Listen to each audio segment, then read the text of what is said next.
ప్రభు ఘనమైన నామమునకు మహిమ కలుగునుగాక. మన ప్రభువును రక్షకుడునునైన యేసుక్రీస్తుల వారి యొక్క ప్రశస్తమైన నామమునకి మహిమ ఘనత ప్రభావములు యుగయుగములకు కలుగునుగాక. సర్వాధికారి అయిన దేవుడు ఆయన గొప్ప కనికరమును బట్టి మరొక శ్రేష్టమైన శుభదినములు దేవుని మాటలు మనము ధ్యానము చేయుటకు ప్రభు మనకిచ్చిన ఈ గొప్ప సదవకాశమును బట్టి దేవాది దేవునికి మనము ఎంతగానో కృతజ్ఞతాస్తుతులు చెల్లించవలసిన వారుగా ఉన్నాం. అదే సమయంలో దేవుని వాక్యము వింటూ దినదినము ఆత్మీయముగా బలపరచబడుతూ ఉన్న దేవుని ప్రియబిడలు, వీక్షకులు, ఆత్మీయులైన మీ అందరికీ కూడా ప్రభు అయిన యేసుక్రీస్తు పేరట శుభవందనములు తెలియచేయచ్చు ఉన్నాను. ప్రియులారా, మీరంతా బాగున్నారని, ఆత్మీయముగా దినదినము ఒక నూతన సందేశము ద్వారా బలపరచబడుతూ ఉన్నారని, దేవుని యొక్క రాకడకు సిద్ధపడుతూ ఉన్నారని ఒక దైవజనుడిగా నేను విశ్వసిస్తూ ఉన్నాను. భారభరితమైన ఈ పరిచర్యలో కొందరినైనా రక్షించాలని, కొందరినైనా ప్రభు కొరకు, ప్రభు రాకడ కొరకు సిద్ధపరచాలని మిమ్మల్ని సిద్ధపరుస్తూ నన్ను నేను సిద్ధపరచుకోవడానికి ప్రభు ఇస్తున్నటువంటి ఈ గొప్ప తరుణాన్ని బట్టి నేను స్తుతి స్తోత్రములు చెల్లిస్తూ ఉన్నాను. మంచిది ప్రియులారా, దినదినము కొన్ని అమూల్యమైన విషయాలు మనం ధ్యానము చేస్తూ ఉన్నాం. ఈ దినకాలమున మనం ధ్యానం చేయబోతున్న అంశ భాగము ఏమిటి అనగా, దేవుని సహవాసముతో సమాధానము ఎలా కలుగుతుంది. దేవుని సహవాసముతో సమాధానము ఎలా కలుగుతుంది. ఎందుకంటే బైబిల్ గ్రంథంలో యోబు యొక్క స్నేహితులు యోబుతో మాట్లాడుతూ ఈ మాట అన్నారు. మూలవాక్యాన్ని చూద్దామా? యోబు గ్రంథము 22వ అధ్యాయము 21వ వచనాన్ని ఒకసారి చదువుదామా? యోబు స్నేహితుడైన ఎలీఫజు ఏం మాట్లాడారో, ఆయనతో సహవాసము చేసిన ఎడల నీకు సమాధానము కలుగును, అలాగున నీకు మేలు కలుగును. చాలు. ప్రభునందు ప్రియులారా, బహుబాధలో, ఇబ్బందికరమైన పరిస్థితులలో యోబు ఉన్నాడు అన్న విషయము మనకు తెలుసు.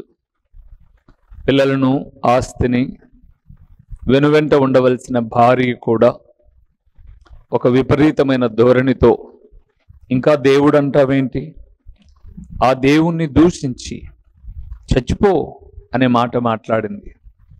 స్నేహితులు వచ్చారు, పోల్చుకోలేకపోయారు. అంటే యోబు ముందు చక్కని వాడేమో, మంచి వస్త్రాలు, ఐశ్వర్యవంతుడు, ఇవన్నీ మనం లేఖనాల్లో చూస్తాం. అవును, కొన్ని ప్రదేశాల్లో నేను కొంతమంది వ్యక్తులను చూసినప్పుడు వారిని పోల్చుకోలేకపోయాం. చాలా చక్కగా ఉండేవాళ్ళు, ఆరోగ్యంగా ఉండేవారు. కొంతమంది క్యాన్సర్ వచ్చిన తర్వాత వారికి కీమోథెరపీ అలాంటివి ఇస్తూ ఉన్నప్పుడు, ఆపరేషన్స్ జరిగినప్పుడు వారు చాలా చక్కని వారు, సొగసైన వారు, వారి రూపాన్ని కోల్పోయి నల్లగా, మనిషి సన్నగా, ఇలాగా కొందరిని చూసినప్పుడు అయ్యో ఈ వ్యాధి తీవ్రత ఇలాగా అని. అలాగే కొంతమంది స్త్రీలను చూసినప్పుడు కూడా వారు చాలా సొగసైన వారుగా, అందమైన వారుగా, హీరోయిన్లుగా నటించిన వ్యక్తులుగా ఉన్నారు. చివరికి వారి అందాన్ని వెరవేసి ధన సంపాదనలో ఎయిడ్స్ అనబడేటటువంటి వ్యాధిని, శరీర సుఖరోగాలను తెచ్చుకున్న తర్వాత వారు అంద విహీనులుగా, గుర్తించలేని వ్యక్తులుగా తయారైపోయినట్లు మనం చూస్తాం. సో నేను ఇప్పుడు చెప్పిన ఈ రెండిటికి భిన్నమైనది యోబు యొక్క జీవితం. తను ఏ తప్పు చేయలేదు, కానీ అపవాది శోధిస్తూ ఉన్నాడు. ఎలాగైనా దేవుని మీద ఉన్న భక్తిని, యథార్థతను తొలగించాలని, దేవునికి దూరం చేయాలన్నటువంటి తపనతో వాడు పిల్లల మీద, ఆస్తి మీద, అటు భార్య వైపు నుంచి చివరికి స్నేహితులు సైతం దగ్గరకు వచ్చి ఏం మాట్లాడుతున్నారు అని మనం చూస్తే 22వ అధ్యాయం 21వ వచనంలో తెమానీయుడైన ఎలీఫజు అంటున్నాడు, ఆయనతో సహవాసము చేసిన ఎడల నీకు సమాధానము కలుగును. ప్రభునందు ప్రియమైన వార్లారా, ఎలీఫజు అంటున్నాడు, నీకు ఈ రోగాన్ని బట్టి ఎందుకు సమాధానం లేదో తెలుసా యోబు? నువ్వు ఆయనతో సహవాసము చేయలా అని అంటున్నాడు. కానీ యోబు అండి చాలా చక్కగా మాట్లాడుతూ, అనేక విషయాలలో ఆయన మాట్లాడుతూ అంటాడు, ఏం తెలుసని మీరు మాట్లాడుతున్నారు? మీరు బాధకే కర్తలు, ఆదరణకు కాదు మీరు. అలాగ మాట్లాడతాడు యోబు. 23వ అధ్యాయంలో 10వ వచనంలో అంటాడు, నేను నడుచు మార్గము ఆయనకు తెలియను, నేను శోధించబడిన తరువాత సువర్ణము వలె మారెదను అంటాడు. ఏం తెలుసు స్నేహితులారా మీకు నా గురించి? నేను ఇప్పుడు ఒక శోధన గుండా వెళ్తున్నాను, నన్ను శోధించిన తర్వాత సువర్ణము వలె, అంటే ఈ శోధనలు నేను అధిగమించి ఒక అగ్నిలో బంగారు కాలుస్తూ ఉన్నప్పుడు కాల్చబడిన తదుపరి దాని యొక్క కాంతి ఎలాగ పెరుగుతుందో, ఈ శోధన తదనంతరం నేను ఒక బంగారులాగా, మేలిమి బంగారులాగా మెరుస్తాను అని చెప్తాడు 23వ అధ్యాయంలో. కానీ ఇక్కడ స్నేహితుడు అన్న మాటనే మనం ప్రాముఖ్యంగా జ్ఞాపకం చేసుకుంటే, ఆయనతో సహవాసము చేసిన ఎడల నీకు సమాధానము కలుగును అన్నాడు. ఈరోజు చాలా మంది మందిరానికి వెళ్తున్నారు, ప్రభుతో సహవాసం చేస్తూ ఉన్నారు. పాటల ద్వారా, వాక్యము ద్వారా, తమ అర్పణల ద్వారా తమ ఆత్మీయ జీవితాన్ని ఎప్పటికప్పుడు సరిచేసుకుంటున్నారు. కానీ చాలామంది చెబుతున్న మాట, మాకు సమాధానం లేదు. చాలామంది షాలోమ్ బ్రదర్ అంటారు, ఒట్టిది బ్రదర్, నోటి మాటలో కాదు. సమాధానం బ్రదర్ అంటే సమాధానం రాదు. మీరు హెచ్కేల్ గ్రంథాన్ని చూస్తే సమాధానము లేకపోయినా సమాధానమని చెప్పి మట్టి గోడకు గచ్చుపూత పూచినట్లు అంటాడు. గోడ మట్టితో కట్టారంట, పైన సిమెంట్ పూత పూసారంట. నేను అంటాను, సిమెంట్ పూత పైన పూసినంత మాత్రాన లోపలున్న మట్టి స్థిరంగా ఉండదు. మట్టి సిమెంటు ఎప్పుడు పొసకదు, అది కూలిపోతుంది. కాబట్టి ఎదుటి వ్యక్తి యొక్క బాధ ఏంటో తెలుసుకోకుండా మీకు సమాధానం బ్రదర్ అంటే సమాధానం ఎలాగొస్తుంది బ్రదర్? రాదు కదండి. మరి ఎలాగ సమాధానం కలుగుతుంది? దేవునితో మేము సహవాసం చేస్తూ ఉన్నాం, అయినా మాకు సమాధానం లేదు. ఎలా కలుగుతుంది సమాధానం? ఈరోజు ఆ విషయాలే కొన్నింటిని మనము ధ్యానం చేయబోతున్నాం. దేవునితో సహవాసము అంటే మనం ఏం చేయాలో, ఎలాంటి గుణగణాలు కలిగి ఉంటే సమాధానము కలుగుతుందో, సమాధానము అనే మాట మీద కొన్ని విషయాలు మీకు నేను జ్ఞాపకం చేస్తాను. రండి మొదటి విషయానికి వెళ్దాం. రోమీయులకు రాసిన పత్రిక 8వ అధ్యాయము 6వ వచనము. ఆత్మానుసారమైన మనస్సు జీవమును సమాధానమునై ఉన్నది. చాలు. దేవుని మందిరానికి వచ్చిపోతే సమాధానం రాదండి.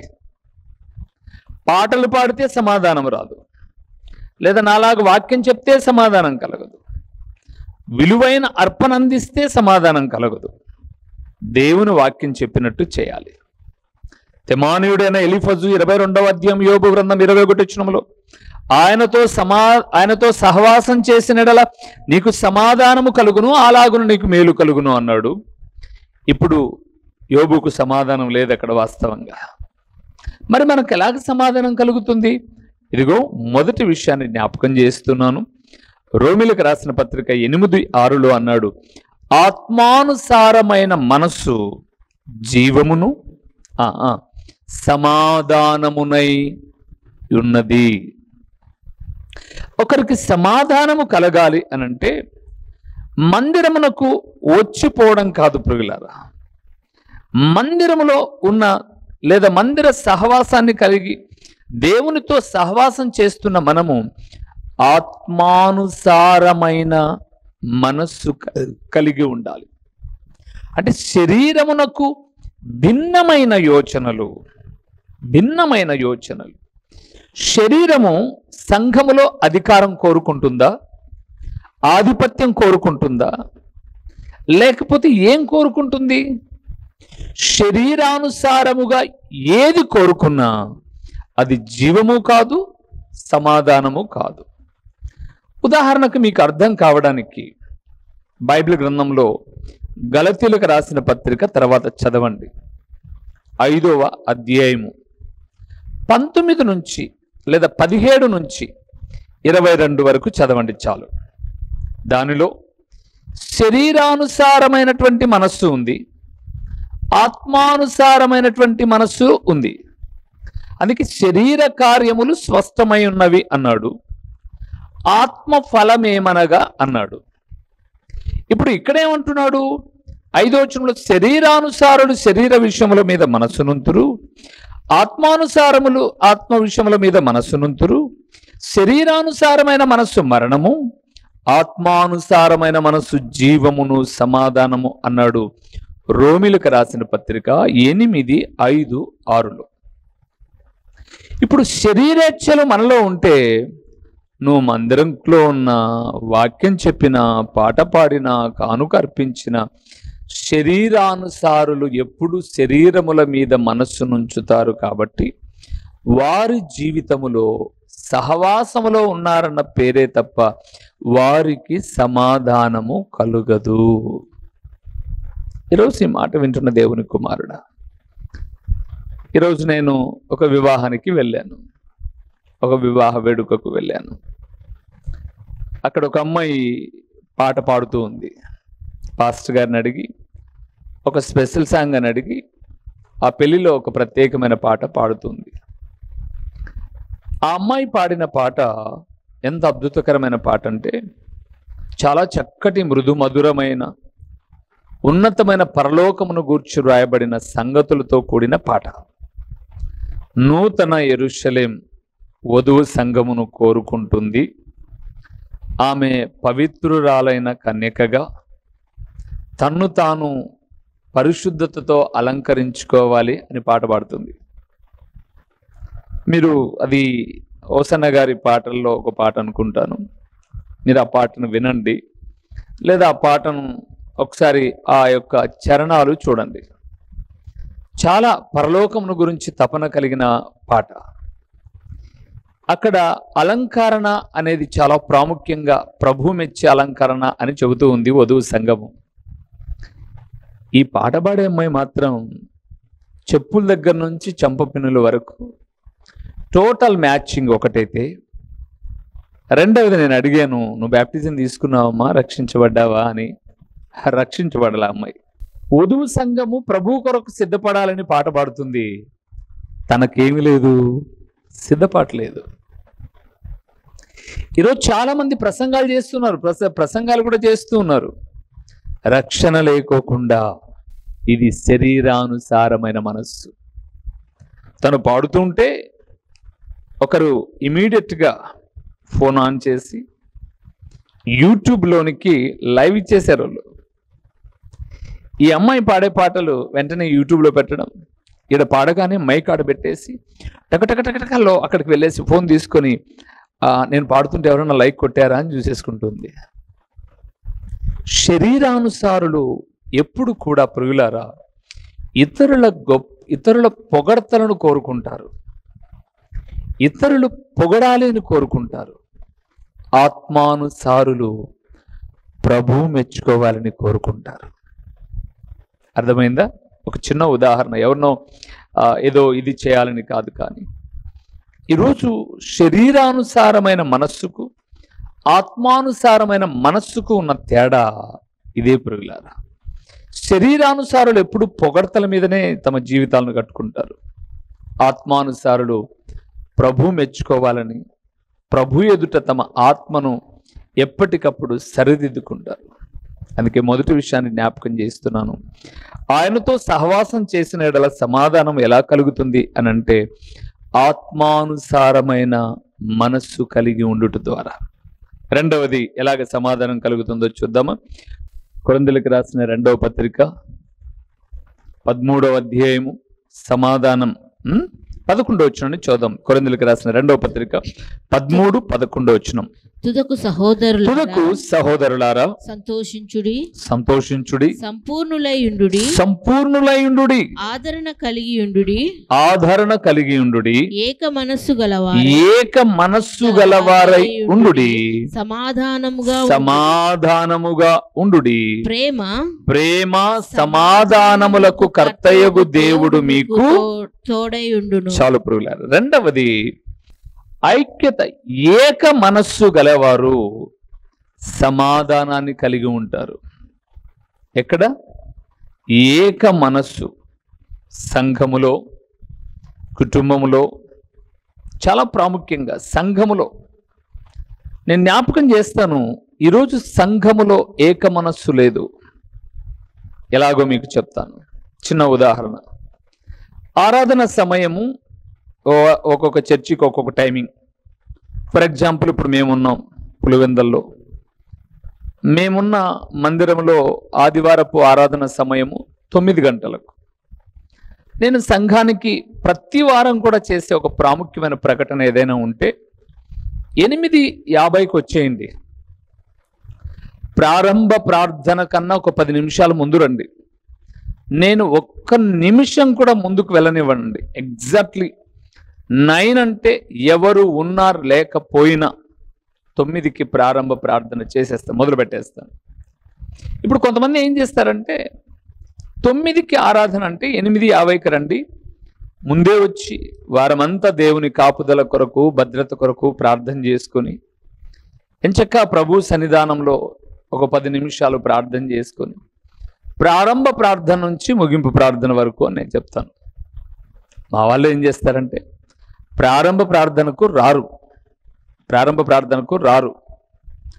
మొదటి పాటో రెండో పాటో పాడేటప్పుడు వస్తారు. ఒక 3 పాటలు పాడతాం బైబిల్ పఠనానికి ముందు. మొదటి పాటో రెండో పాటో పాడేటప్పుడు వస్తారు. వచ్చి ఏం చేస్తారు తెలుసా?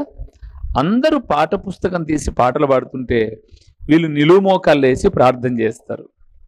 మీరు చెప్పండి, ఇది ఏక మనసా? నీకు నిజంగా ప్రార్థన అంటే ప్రారంభ ప్రార్థనలు అట్లీస్ట్ 9కి వచ్చేయాలి. ఇది భిన్నమైనది. మరికొంతమంది చేసేది ఏంటంటే అందరూ పాట పాడుతుంటే వీళ్ళు బైబిల్ చదువుతుంటారు. అంటే వీళ్ళకి ఏమీ లేదు. ఒక ఆరాధనలో ఉన్న ఒకరితో ఒకరికి ఏకత్వము లేదు. ఇంకా ఎవరైనా సంఘక్షేమం నిమిత్తమో మరొకటో ప్రార్థన చేస్తుంటే అప్పుడు కూని రాగాలు తీస్తుంటారు వీళ్ళు పాట. అంటే వీళ్ళకి ఏమి జ్ఞానం లేదో నాకు అర్థం కాదు ప్రియులారా. దేవుడు అన్నాడు అక్కడ, చూసారా మీరు 11వ వచనంలో, తుదకు సహోదరులారా సంతోషించుడి, సంపూర్ణులైండుడి, ఆదరణ కలిగి ఉండుడి, ఏక మనస్సు గలవారై ఉండుడి, సమాధానముగా ఉండుడి, ప్రేమ సమాధానములకు కర్తయగు దేవుడు మీకు తోడై ఉండును. ఎప్పుడు? ఏక మనస్సు కలిగి ఉన్నప్పుడు, ఆదరణకరమైన రీతిగా కలిగి ఉన్నప్పుడు, సంపూర్ణతలోనికి వెళ్తూ ఉన్నప్పుడు ప్రభువే ఇస్తాడు సమాధానము. ప్రభు ఇస్తాడండి. ఈరోజు సంఘములోనే సమాధానం లేకపోతే ఇక కుటుంబ పరిస్థితి ఏంటి? కుటుంబం అనేది స్వేచ్ఛాపూరితమైనది. ఈరోజు ప్రార్థన అన్నప్పుడు ప్రార్థనకే ప్రాధాన్యత. కానీ ఈరోజు ఏకత్వము తొలగిపోయింది ప్రియులారా. మనకున్న 5 వేళ్ళే పిడికిలి బిగించినప్పుడు 5 కూడా ఒకదానితో ఒకటి అనుసంధానము చేయబడితే తప్ప బలం ఉండదు. ఒక్క వేలు పక్కన పెట్టండి, బలము సన్నగిలిపోతుంది. ఇక 2 అయితే మరీ సన్నగిలిపోతుంది. 3 మెజారిటీ కదా అంటే నో యూజ్. అందుకే బైబిల్ గ్రంథం చెప్పిన మాట ఏంటంటే, మీరు తర్వాత 133వ కీర్తన మొదటి 3 వచనాలు చూస్తే, సహోదరులు ఐక్యత కలిగి నివసించుట ఎంత మేలు, ఎంత మనోహరము! అది అహరోను తల మీద పోయబడి గడ్డము మీదుగా కారి అంగీల అంచు వరకు వెళ్ళి అచ్చట శాశ్వత జీవమును ఆశీర్వాదమును ఉంటుంది అని అన్నాడు. 3వ వచనంలో ఉన్నదే 3 వచనాలే అండి. ఎక్కడ ఆశీర్వాదం, ఎక్కడ శాశ్వత జీవం ఉంది అంటే ఐక్యత ఉన్న చోట. ఎక్కడ సమాధానం ఉంటుంది అంటే ఐక్యత ఉన్న చోట. పొరక పుల్లలు చూడండి, చాలా చాలా సున్నితమైనవి. మన ఇంట్లో పాలు తాగే పిల్లోడికి ఒక చిన్న పుల్ల ఇచ్చినా కూడా ఆడుకుంటే ఇంచేస్తాడు. అవి ఒక 10 పొరక పుల్లలు లేదా ఒక 30-40 కలిసి తాడుతో బిగించిన తర్వాత ఇస్తే ఆడుకునే పిల్లవాడు కాదు, మనలాంటి పెద్దోళ్ళు కూడా వాటిని విరచలేరు. వాటికి బలం ఎక్కడ చేకూరింది అంటే ఐక్యతతో. ఈరోజు విశ్వాసుల మధ్య ఐక్యత లేదు, సేవకుల మధ్య ఐక్యత లేదు, సంఘాల మధ్య ఐక్యత లేదు. అవకాశం దొరికితే ఎవరు ఏమైపోతున్నా కూడా పట్టించుకోవడం లేదు. దేవుని బిడ్డలారా, సమాధానము కలగాలి అంటే ప్రార్థనలో, వాక్యములో, సమస్త విషయాలలో ఐక్యత కలిగి ఉండాలి. చివరిగా ఇంకో మాట కూడా చూపించమంటారా మీకు? సందర్భానుసారంగా తిమోతికి రాసిన 2వ పత్రిక 2వ అధ్యాయము 22వ వచనాన్ని చూద్దాం. ఎలాగ సమాధానం దొరుకుతుందో 22వ వచనాన్ని చూద్దాం. 2వ అధ్యాయం తిమోతి రాసిన 2వ పత్రిక 22. నీవు యవనేచ్ఛల నుండి పారిపోము, పవిత్ర హృదయులై ప్రభువునకు ప్రార్థన చేయు వారితో కూడా నీతిని, విశ్వాసమును, ప్రేమను, సమాధానమును వెంటాడుము చాలు. 3వది ప్రియులారా, సమాధానము, దేవునితో సహవాసం వల్ల సమాధానం ఎలా కలుగుతుందంటే ప్రార్థించే వారితో ప్రార్థించే మనస్సు కలిగి ఉండాలి. ప్రార్థించే వారితో ప్రార్థించే మనస్సు. ఈరోజు చాలా మంది మందిరాలకు వెళ్తున్నారు, ప్రార్థన చేయరు. దేవునందు ప్రియులారా, మేము ఆదివారమే కాక వారాంతరంలో మధ్యలో కూడా మంగళవారము, శుక్రవారము, ఆదివారము సాయంకాలము, నెలలో ఒక 2వ శుక్రవారము ప్రార్థనను మేము జరిగిస్తాం. సంపూర్ణ రాత్రి ప్రార్థన 2వ శుక్రవారం. ఇప్పుడు మంగళవారము, శుక్రవారము ఎక్కువ సమయం అనేక మంది వాక్య వీక్షకులు, దేవుని బిడ్డలు మమ్మల్ని ప్రార్థన సహకారం కోరుతున్నప్పుడు ఒక సేవకుడిగా నేనే కాకుండా సంగమా పరిచర్యలు జరుగుతున్నాయి, ప్రభు రాకడ వరకు జరగాలి, మీరు ఆర్థికంగా గుప్పులు విప్పలేకపోయినా ఆత్మీయంగా ప్రార్థన చేయండి అని అడుగుతాను. ఇక కొన్నిసార్లు అమ్మ నువ్వు చెయ్యి అని చెప్తాను, నువ్వు చెయ్యి సహోదరుడా అని అడుగుతాను. మీరు నమ్మండి ప్రియులారా, ఒక మాట చెప్తాను, ప్రార్థన చేయమన్నందుకు మందిరానికి మానేశారు. కానుక అడిగినందుకు కాదు, లేదా ఏమైనా షట్టర్లు వేసినందుకు కాదు, దూషించినందుకు కాదు, గద్దించినందుకు కాదు, హెచ్చరించినందుకు కాదు, మందలించినందుకు కాదు, ప్రార్థించమన్నందుకు మౌనంగా ఉండి, ఏమా ఇన్ని రోజుల నుంచి 10-15 సంవత్సరాల నుంచి వస్తున్నావు, అందరూ ప్రార్థన చేస్తున్నారు, ఒక 2 నిమిషాలు నీ కుటుంబం, అనేక మంది కొరకు, రక్షణ లేని వారి కొరకు, మనం నివసిస్తున్న ప్రాంతంలో చాలా మంది దైవ భయం లేకుండా బ్రతుకుతున్నారు, 2 నిమిషాలు ప్రార్థన కూడా చేయలేరా, ఎలాగా అని అన్నందుకు రేపు వారం ఇంకా రారు. మరి ఎలాగండి సమాధానం కలుగుతుంది? ఆదివారం ఆరాధనకు వస్తేనా, ఒక 100 రూపాయల అర్పణ అర్పిస్తేనా? ప్రార్థించే మనసు ఎక్కడ? అందుకే అపోస్తలుడైన పౌలు తన ఆత్మీయ కుమారుడైన తిమోతితో మాట్లాడుతూ అంటున్నాడు, యవనేచ్ఛల నుంచి పారిపోవాలంటే, పవిత్ర హృదయముతో నువ్వు బ్రతకాలంటే ప్రభువునకు ప్రార్థన చేయు వారితో కూడా నీతిని, విశ్వాసమును, ప్రేమను, సమాధానమును ఏం చేయాలి? వెంటబడాలి. ఇన్నేళ్ల నుంచి ప్రార్థనకు వస్తున్నారే, ఏ రోజున ప్రార్థన చేస్తామో మనము? మరి ఎందుకు వెళ్ళిపోతున్నాం మనం? బడికెళ్తే చిన్నప్పటి నుంచి మనకు తెలిసిన విషయము, మనం ఏమి నేర్చుకున్నామో అది ఉపాధ్యాయునికి చూయించేవాళ్ళం. అది పుస్తకం రూపంలోనో స్లేట్ పలక రూపంలోనో చూయించేవాళ్ళం.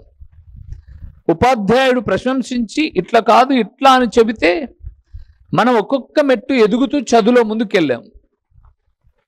ఉపాధ్యాయుని ఎదుట మన ప్రతిభను కనపరుచుకోవడానికి మనం ప్రయాసపడ్డాం. మరి దేవుని మందిరములో, దేవుని సంఘములో దైవజనుని ఎదుట ప్రార్థించకపోతే, ప్రార్థనలోని పరమార్థాన్ని గ్రహించకపోతే, ప్రార్థించే విధానం ఏంటో తెలియకపోతే ఎలా కలుగుతుందండి సమాధానం? సంవత్సరం చదివిన చదువును ఉపాధ్యాయునికి అప్పగిస్తున్న విద్యార్థులు సంవత్సరం క్లాస్ పెరుగుతూ ఉంది. వారికి ఉన్నతమైన స్థితిలోనికి వెళ్ళిపోతున్నారు. సంవత్సరం మందిరానికి వెళ్ళి రావడమే తప్ప, రాజకీయాలు నేర్చుకోవడమే తప్ప ప్రార్థన నేర్చుకునేవారు లేరు. యేసుప్రభుల వారి శిష్యులు మొట్టమొదట ఆయన అడిగారు, ప్రభువా, యోహాను తన శిష్యులకు ప్రార్థన నేర్పినట్టుగా మాకు కూడా ప్రార్థన నేర్పు. ప్రార్థన ఉచ్చరింప శక్యము కాని మూలుగులతో అని రాయబడింది. ఈరోజు ఈ మాట వింటున్న దేవుని కుమారుడా, యోబుతో ఎలీఫజ్ అన్నాడు 22వ అధ్యాయం యోబు గ్రంథం 21వ వచనంలో, ఆయనతో సహవాసము చేసిన ఎడల నీకు సమాధానము కలుగును, అలాగున నీకు మేలు కలుగును అన్నాడు. మరి నేను సహవాసం చేస్తే నాకు సమాధానం ఎలాగంటే, మొదటిది ఆత్మానుసారమైన మనస్సు కలిగి ఉంటే సమాధానం, రెండవది ఏక మనస్సు, ఐక్యత కలిగిన మనస్సు ఉంటే సమాధానం, మూడోది ప్రార్థించేటటువంటి వారితో ప్రార్థించే మనస్సు కలిగి ఉంటే సమాధానం కలుగుతుంది. ఇది లేకుండా నువ్వు మందిరానికి వచ్చిపోవడం వల్ల పెద్ద ఉపయోగం ఏమి ఉండకపోవచ్చు. కాబట్టి సమాధానం లేకుండా ఈ లోకంలో ఎన్ని ఉన్నా లాభం లేదు. కాబట్టి ఇట్టి గుణగణాలు అలవరుచుకొని సమాధానాన్ని పొందుకొని నిత్య ఆరాధనకు యోగ్యుడైన దేవుణ్ణి స్తుతిస్తూ ముందుకు వెళ్దాం. తలలు ఉంచుదాం, కళ్ళు మూసి ప్రార్థన చేద్దాం. దేవా, నాకు నా కుటుంబానికి సమాధానం ఎలా కలుగుతుందో మీరు మాట్లాడారు. మీ మాటల మాధుర్యత విన్న నేను ఆ ప్రకారముగా నడుచుకోవడానికి సహాయం చేయని ప్రభుని అడుగుదాం. నీతి స్వరూపుడవైన మా ప్రియమైన పరలోకపు తండ్రి, మహాగణుడమైన దేవా, మీ ఘనమైన, శ్రేష్టమైన, ఉన్నతమైన, పరిశుద్ధమైన నామమునకు లెక్కింపలేని స్తోత్రములు చెల్లిస్తూ ఉన్నాము నాయనా. ఈరోజు మాట్లాడుకోవడానికి నీకు సమాధానము కలుగునుగాక అని చెప్పడానికి ఉవిల్లారే ముందు సమాధానము ఎలా కలుగుతుందో కూడా సమాజానికి చెప్పవలసిన బాధ్యత మా మీద ఉంది. కాబట్టి మీ మాటల మాధుర్యతలో నుంచి కొన్ని విషయాలు మేము మాట్లాడాము నాయనా. నిజమే తండ్రి, నిత్య ఆరాధికులుగా ఉంటూ ఎందరికీ, ఎన్ని కుటుంబాలకు సమాధానము లేదో ఈరోజు మీరు దయతో జ్ఞాపకం చేసుకునండి. ఇట్టి స్థితి ద్వారా వారు సమాధానాన్ని పొందుకోవడానికి సహాయము చేయండి. నిత్యము వాక్యము చూస్తూ ఉండి కూడా సమాధానము లేనివారుగా ఉన్నట్లయితే నేనెందుకు ఈ లక్షణాలను అలవర్చుకొని సమాధానము పొందకూడదు అనే ఒక దృఢ సంకల్పముతో మీ ద్వారా సమాధానాన్ని పొందుకోవడానికి సహాయము చేయండి. ప్రకటించబడిన పరలోకపు సంగతులు వ్యర్థముగా పోకుండా సారవంతమైన నేలను పడిన విత్తనము వలె 30దంతలుగా 60దంతలుగా 100ంతలుగా ఫలింపచేసి మీ ఘననామానికి మహిమ ఘనత ప్రభావములు మీరు కలుగు చేసుకునమని ఎంతైనా నమ్మదగిన దేవుడవైన మీకు స్తుతులు చెల్లించుకుంటూ యేసు నామములో అడిగి పొంది ఉన్నాము తండ్రి, ఆమేన్. మా చిరునామా దైవజనులు బ్రదర్ ఓ రూబేన్ గారు, క్రీస్తు ప్రార్థనా మందిరం, డోర్ నెంబర్ 1-386, నగరిగుట్ట, పులివెందుల, కడప జిల్లా. మీ ప్రార్థనా అవసరాల కొరకై సెల్ నంబర్ 9989067409.